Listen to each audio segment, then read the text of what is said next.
जो इस किताब का मर्म है, मेरी नज़र में दो चीज़ें हैं। पहली बात यह है कि भारत की मीडिया ने भारत के लोकतंत्र की हत्या कैसे की, ये सबसे बड़ी बात है। और इस हत्या के लिए न्यूज़ रूम का भगवाकरण कैसे हुआ, और ये दोनों एक दूसरे के पूरक हैं। एक के बिना दूसरा संभव नहीं था। इस न्यूज़ रूम के भगवाकरण की गवाह आपकी ये छोटी सी पत्रकार भी रही है। ये बहुत पहले शुरुआत हो चुकी थी।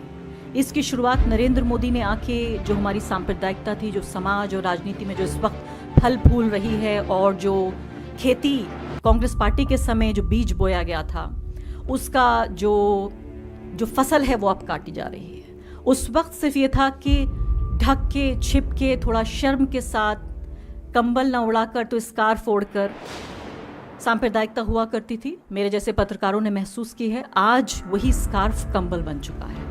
नमस्कार। आज हम बात करेंगे राहुल गांधी पर एक ऐसी किताब के बारे में जिससे आप में से बहुत से लोग पहले से परिचित होंगे। संभव है कुछ पाठकों ने अभी भी किताब का नाम न सुना हो। हम में से बहुत से लोग इस किताब के बारे में जानते हैं, लेकिन उतने ही लोग मुझे कह रहे थे कि मैं इस किताब पर एक वीडियो बनाऊं और बताऊं कि किताब में क्या क्या है, ताकि अधिक से अधिक पाठकों तक किताब की बात पहुंच सके।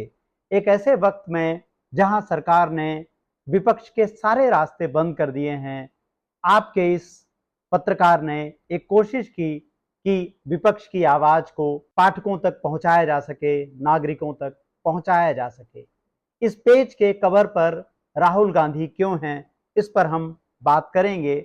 और इस पर बहुत सारे सवाल हमारे पास आते हैं, क्योंकि यह किताब 10 वर्षों के प्रधानमंत्री नरेंद्र मोदी के हिसाब किताब की किताब है। तो इसमें राहुल गांधी कवर पेज पर क्यों हैं, और आखिर यह किताब इतनी खतरनाक किताब कैसे हो गई कि जैसे ही मैंने इस किताब के बारे में अपनी कंपनी को बताया, आप जानते हैं कि मैं एक बड़ी मीडिया कंपनी में कार्यरत था, तो जैसे ही मैंने बताया, तुरंत ही मुझे कहा गया कि आप इस्तीफा दे दीजिए या आप किताब को वापस ले लीजिए। आपके लिए यह प्रसन्नता की बात हो सकती है कि मैंने किताब के साथ जाने का फैसला किया। मैं उन सभी खतरों को उठाने के लिए तैयार था जो इस किताब को रोकने के बाद मेरे सामने आने वाले थे। मैंने कंपनी का प्रस्ताव अस्वीकार करते हुए 22 नवंबर को इस्तीफा दिया, जिसके बाद कंपनी ने सभी नियमों को ताक पर रखते हुए, कानूनों को ताक पर रखते हुए अगले दिन ही मुझे जाने के लिए कह दिया। और आपको जानकर आश्चर्य हो सकता है कि आज जब यह वीडियो आपके पास पहुंच रहा है, अभी तक कंपनी ने मेरा वेतन भुगतान नहीं किया है।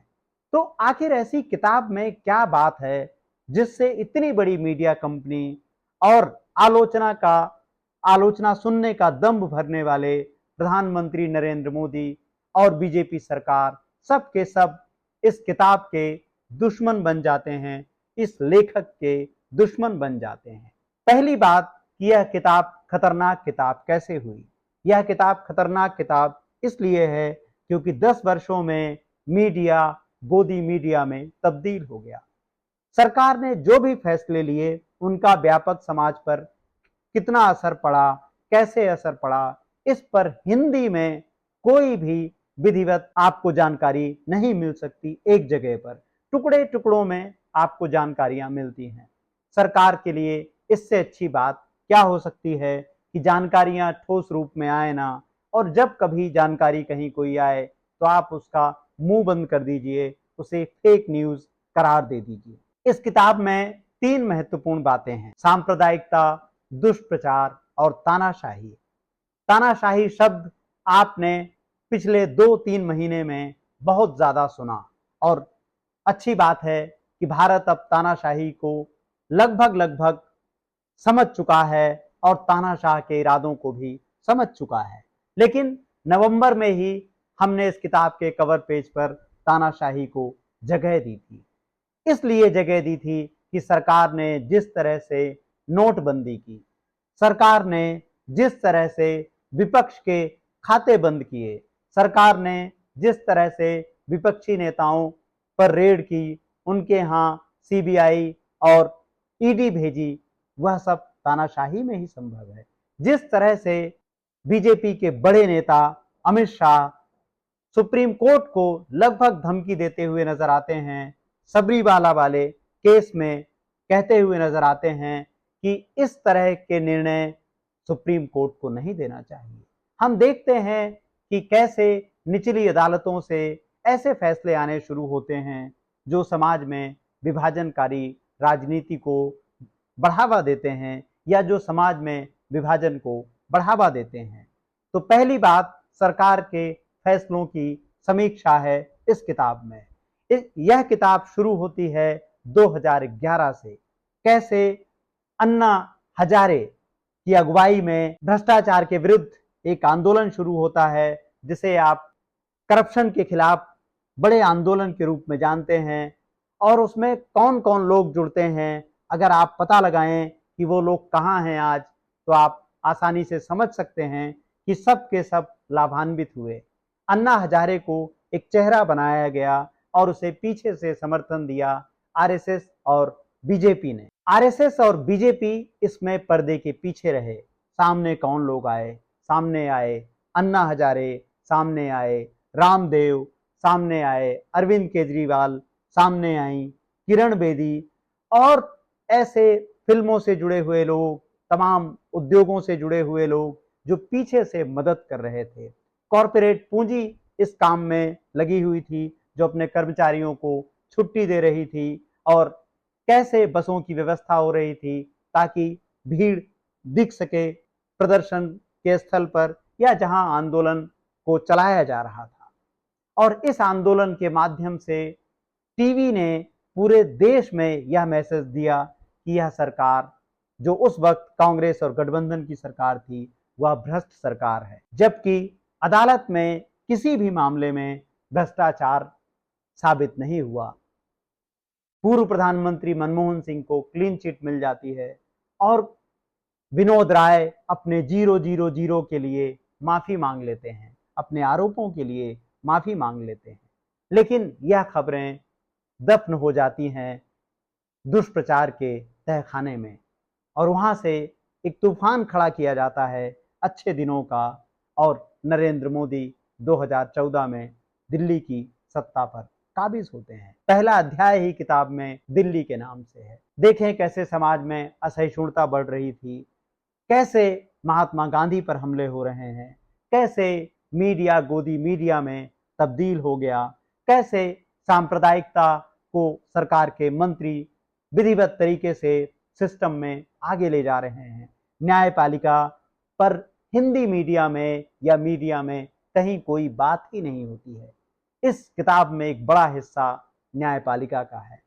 इसी तरह से आप देखें कि सरकार के मनमाने फैसले हैं, जिसमें नोटबंदी से लेके इलेक्टोरल बॉन्ड तक की पूरी यात्रा है। वही चुनावी बॉन्ड जो चर्चा का केंद्र बने हुए हैं और जिनसे आपने देखा कि कैसे बड़ी बड़ी कंपनियां पहले चंदा देती हैं, फिर उनको ठेके मिलते हैं। कैसे दवा बनाने वाली कंपनियां अपने परीक्षणों में फेल हो जाती हैं और कैसे चंदे का मुंह खोल देती हैं बीजेपी सरकार के लिए।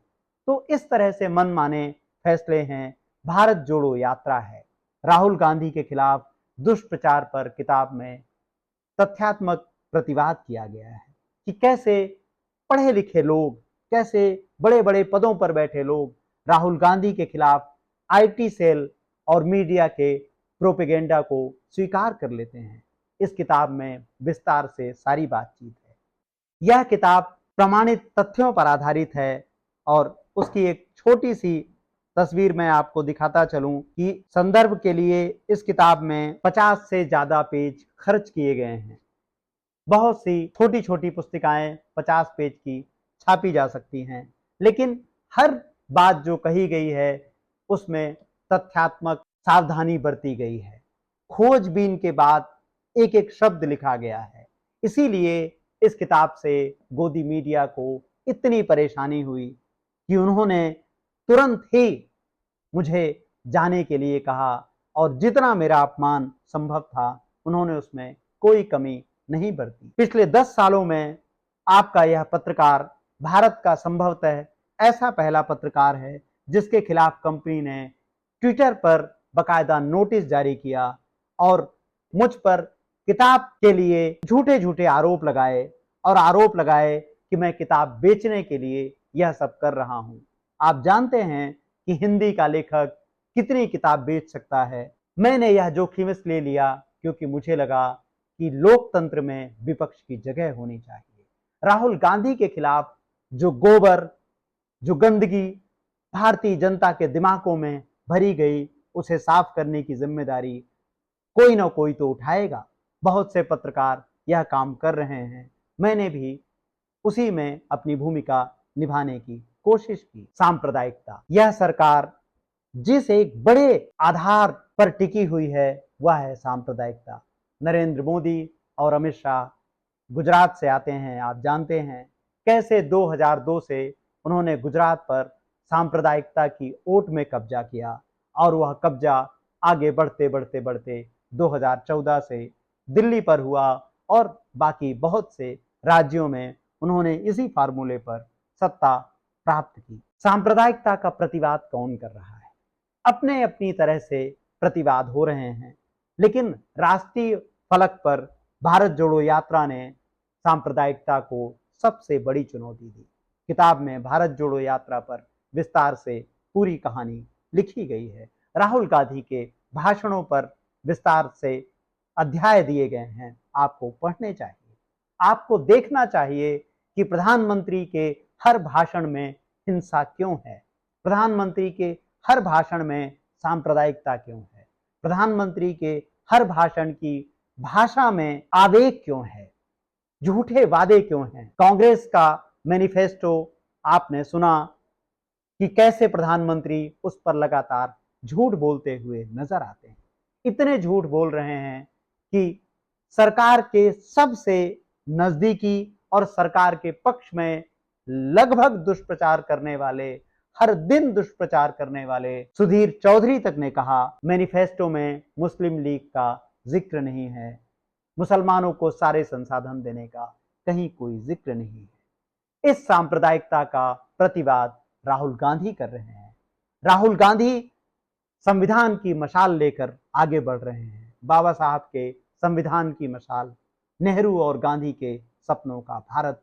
राहुल गांधी को समग्रता से समझने के लिए यह किताब एक विनम्र दस्तावेज है आपके लिए। आप इसे पढ़ें और लोगों तक पहुंचाने की कोशिश करें। आपने कुछ वीडियोस में देखा होगा कि कैसे आईटी सेल ने इस किताब को पाठकों तक पहुंचने में समस्याएं पैदा की और इसके बारे में दुष्प्रचार फैलाया। हम आपको बताना चाहते हैं, यह 750 पेज की किताब है और आपको अमेजन और फ्लिपकार्ट पर उपलब्ध है। इस किताब का मूल्य 749 रुपये है और फ्लिपकार्ट और अमेजन पर यह किताब 699 रुपये में उपलब्ध है।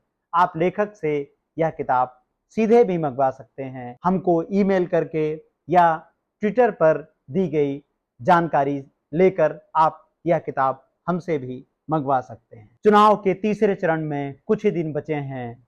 7 मई से एक सिलसिला शुरू होगा, एक बार फिर नागरिकों को दुष्प्रचार और सांप्रदायिकता की आग में झोंकने का। सावधान रहिए और अपने अधिकारों के प्रति सजग रहिए। हमें लोकतंत्र चाहिए, हमें तानाशाही नहीं चाहिए। लोकतंत्र, संविधान और नागरिकों से जुड़े हमारे वीडियोस देखने के लिए हमारे चैनल को लाइक कीजिए, सब्सक्राइब कीजिए और अगर संभव हो तो हमारी आर्थिक मदद कीजिए। हमें आपके सहयोग की सख्त ज़रूरत है। नमस्कार।